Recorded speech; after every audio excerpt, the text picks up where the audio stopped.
Dahil sa isang graduation post ng kanyang mga anak, nalambat ng mga otoridad sa akla ng suspect sa pang-aabuso sa menor de edad niyang pamangkin sa Quezon.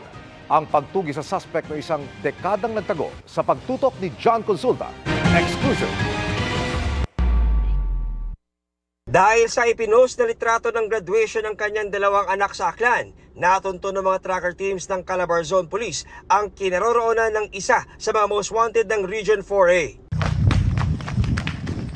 Pagdating sa bahay na ito sa Aklan, agad inaresto ng mga Police PRO 4A ang 39-anyos na suspect na 10 taong nagtago.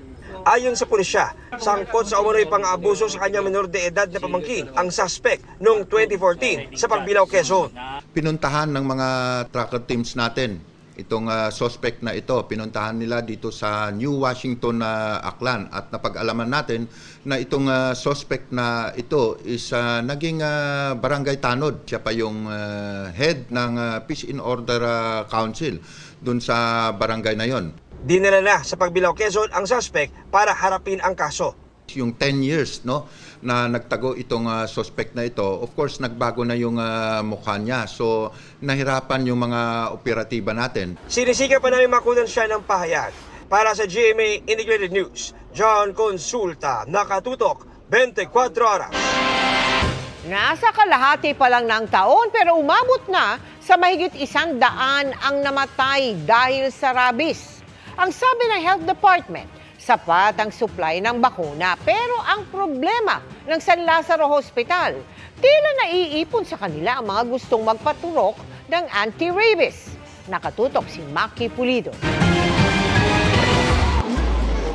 Hanggat may pila, magbabakuna raw sa San Lazaro Hospital sa Manila. Kahit pa mula sa dating 1,000 pasyente kada araw, umaabot na ito ngayon sa higit 3,000. Hindi raw kailangang umabot sa ganito ang dami ng kanilang pasyente dahil dapat may animal bite centers ang mga lokal na pamahalaan. Pero napansin daw nilang mababa ang supply ng bakuna sa mga LGU, kaya dito naiipon ang maraming pasyente.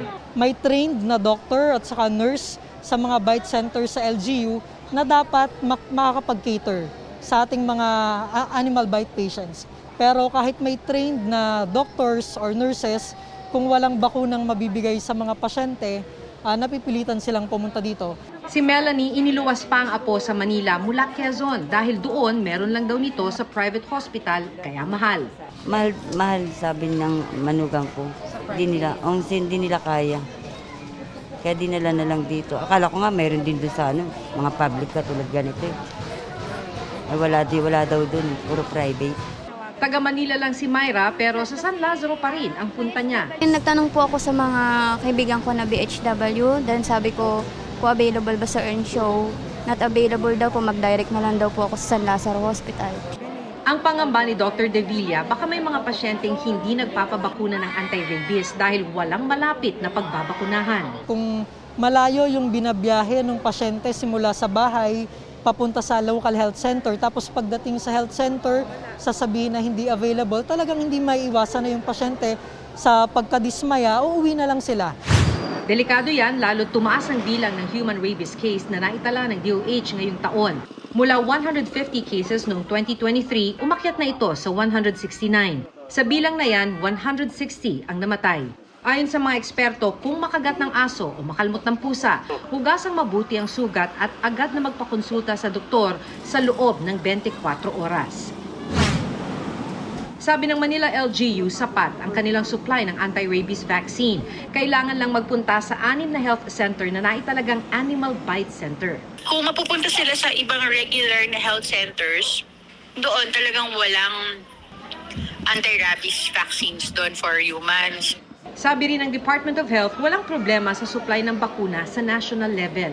Posible ang meron tayong distribution problem ng bakuna kasi at national level wala tayong scarcity, meaning nationwide. Kinukuha pa namin ang pahayag ng DILG, League of Municipalities of the Philippines at Union of Local Authorities of the Philippines tungkol sa supply ng mga ibang LGU ng anti-rabies vaccine. Dahil sa kagat ng aso o pusa nagmumula ang rabies, sinusuportahan ng DOH ang panawagan ng Department of Agriculture ng dagdag na 110 million pesos sa budget para makapagbakuna ng 22 million na aso't pusa. A shorter solution is to provide the budget to the Department of Agriculture as they have requested. Tapos sila na yung bibili ng bakuna at national level na ipamimigay sa ating mga local governments. Para sa GMA Integrated News, Maki Pulido nakatutok, 24 oras. Matapos ang pag-agos ng lahar, problema ngayon ng mga residente malapit sa Bulkang Kanlaon ang ligtas na mapagkukunan ng inuming tubig.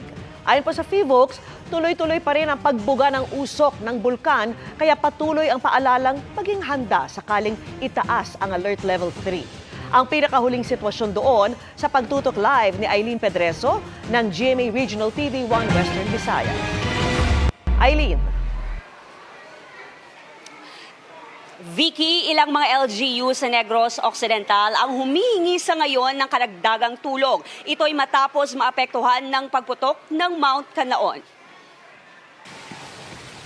Pero natuwa sa suludo. Nagkulay asul ang bukal sa sitio Gintugdan sa Barangay Araal sa La Carlota City, Negros Occidental. Sa kuhang ito, bandang alas 10 ng umaga kahapon. Ang dahilan, nahaluan ng sulfur o asupre ang tubig matapos pumutok ang Mount Canlaon noong Lunes. Ang mga taga-barangay Kabagnaan sa bayan ng La Castillana pumipila na para kumuha ng tubig sa Kaduhada Spring. Nangangamba na kasi silang kumuha ng tubig sa ilog malapit sa Mount Canlaon dahil sa pagdaloy ng lahar. Nito una namon nga oso sa babaw sa bulkan nga ginakuha namon source namong tubig di ginaya. Kitungod kinag-irap ang bulkan, gin-stop ni sir. Sa barangay Biak na Bato na pinaka-apektado ng lahar, problema rin ang tubig. Kaya gumagawa na ng paraan ang barangay na makakita ng ibang pwedeng mapagkukunan ito. Hindi lang anay mag-inom sang ginakwaan namon nga masami nga ginaimnan sang pumuluyo. Tungod nga why kami kaya balo kung safe ina nga tubig sa subong. Nagpapatuloy naman ang paglilinis ng mga residente sa iniwan ng lahar flow sa naturang barangay sa tulong ng mga heavy equipment na ipinadala ng gobyerno. Abiso ng mga otoridad sa mga residente, kapag napahawak sa lahar, agad na maghugas gamit ang tubig. Mahigpit ring tinutukan ng FIVOX ang mga aktibidad ng bulkan. Medyo heightened pagyapon ng aton nga activity. Ang plume nga ginabugan niya, it reaches up to 1,500 meters gyapon. Posible na muling magkaroon ng lahar flow ayon sa FIVOX kung magpapatuloy ang mga pag-ulan sa lugar. Pinag-usapan ng iba't ibang ahensya ng gobyerno at mga apektadong LGU ang mga hakbang na gagawin sakaling itaas sa Alert Level 3 ang Mount Canlaon. Ipinasiguro naman ni Negros Occidental Governor Eugenio C. Lacson ang tulong lalo na sa mga apektadong residente ng probinsya. When you say level 3, may massive force evacuation. They cannot also predict if it will have a second eruption. Umabot naman sa 880 mga residente ang apektado ng pagputok ng bulkan sa Canlaon City, Negros Oriental ang nahatiran ng tulong ng GMA Kapuso Foundation ngayong araw.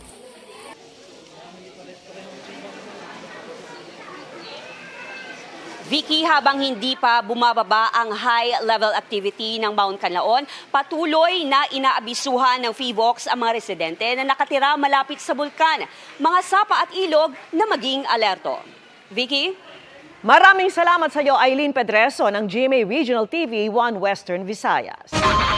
Sa pagpapatuloy ng operasyon para linisin ang mga hambalang sa kalsada, aabot sa 80 ang natikitan o di kaya nahatak na sasakyan dahil sa iligal na pagparada sa ilang kalsada sa Maynila.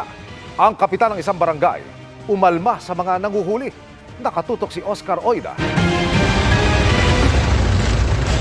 Unang pinanterya ng MMDA Strike Force ang kahabaan ng Mel Lopez Boulevard sa lungsod ng Maynila. Buena manong natikita ng ilang truck, maging sasakyan ng pamatay sunog at ambulansyang alanganing nakaparada sa lugar. Wala rin kawala ang mga tindahang nakaharang sa bangketa. Yung mga tao pag maglalakad, iiwasan na sila kasi doon na po kumakain yung mga kanilang customer, which is mali naman po. Hindi rin pinalagpas ang lona ng Barangay 44 na umabot na sa daan. Umalma tuloy ang kanilang kapitan. Kasi sir kami nasa highway kami, di ba? Pag umuulan, Dahil talo, doon ang masinuman.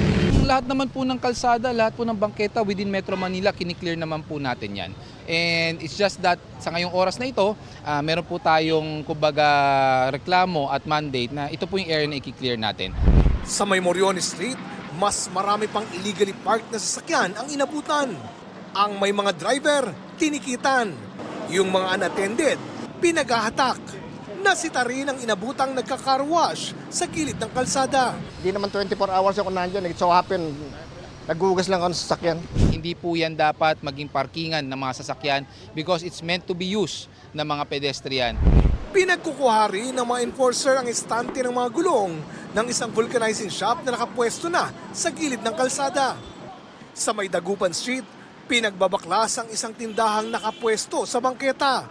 Di rin nakaligtas ang steel platform ng isang e-bike store sa lugar. Sa kabuuan, aabot sa 6 na po ang natikitan, habang nasa 20 sasakyan ang nahatak. Katuwang ng MMDA sa operasyong ito, ang Manila Police District, maging ang pamunuang lungsod ng Maynila na hindi umuno nagkulang sa pagpapaalala sa kanilang mga kababayan. As much as possible ay tinutugunan namin na masiguro na maging clear ang ating mga kalye para din makatulong na maging mas maganda ang daloy ng trapiko. Para sa GMA Integrated News, Oscar Oida, nakatutok, 24 oras. Hitik sa kultura ang mga lugar na pwedeng mabisita sa bansang Brunei sa loob ng 24 oras. Ma-e-enjoy rin doon ang mga pagkain na hindi nalalayo ang lasa sa mga pagkain Pinoy. Nakatutok si Sandra Aguinaldo.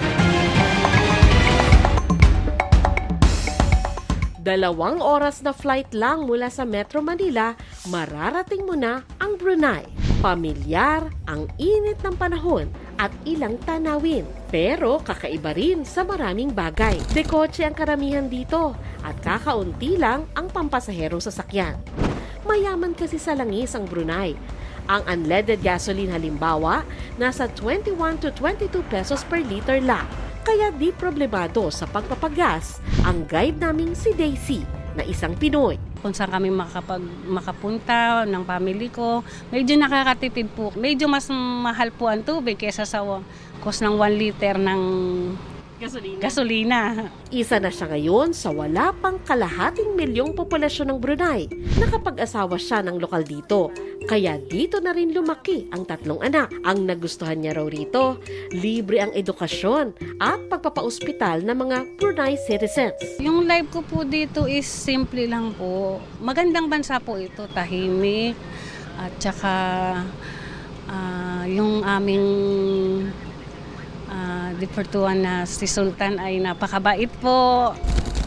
Sinamahan kami ni Daisy sa Istana Palace, ang official residence ng Sultan. Hindi ito napapasok ng turista, pero nagkaroon kami ng pagkakataong masilip ang loob. Pinuntahan din namin ang Omar Ali Saifuddin Mosque na ipinatayo ng ama ni Sultan Bolkiah. Isa ito sa national icon ng Brunei. Pinuntahan din namin ang Jamia Sar Hasan Al Bolkiah Mosque, ang pinakamalaki sa Brunei. Sa syudad, makakakita ka pa rin ng tradisyonal na komunidad gaya nitong Kampong Ayer. Natutuwa ako sa bahagi na ito ng Bandar Seri Begawan dito sa Brunei dahil yung nakikita nyo na community sa likod ko, kapareho ng community na nakikita natin sa ilang probinsya sa Mindanao. Pero itong city na to, modern din sila, no? At pinagsama dito yung modern tsaka traditional. Hindi rin nalalayo ang mga pagkain ng Brunei sa atin. Pero lahat ng paninda rito, halal o inihanda alinsunod sa Islamic law. Narito tayo sa traditional market nila. Ito daw yung food market na pang-umaga at meron din silang food market na pang-gabi. So kung gusto nyo masubukan yung mga traditional na pagkain nila o no kaya yung mga street food nila, dito kayo pupunta. Ayan, chuchup, pisang cheese. Pero kaya ko na-interest sa kanya, banana siya, saging. Tapos, merong condensed milk. Yes. Tsaka keso. Yan natin.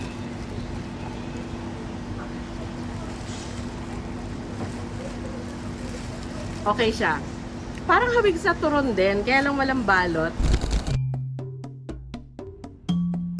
Nais ng Pilipinas at Brunei na palakasin pa ang turismo sa pagitan ng dalawang bansa. Fully open up Mindanao to tourism. Bakit nga naman hindi? Kung ang mga pagbisita ay magdudulot ng respeto at pag-unawa sa mayamang kultura ng isa't isa. Mula sa Bandar Seri Begawan, Brunei, para sa GMA Integrated News, Sandra Aguinaldo, nakatutok, 24 oras.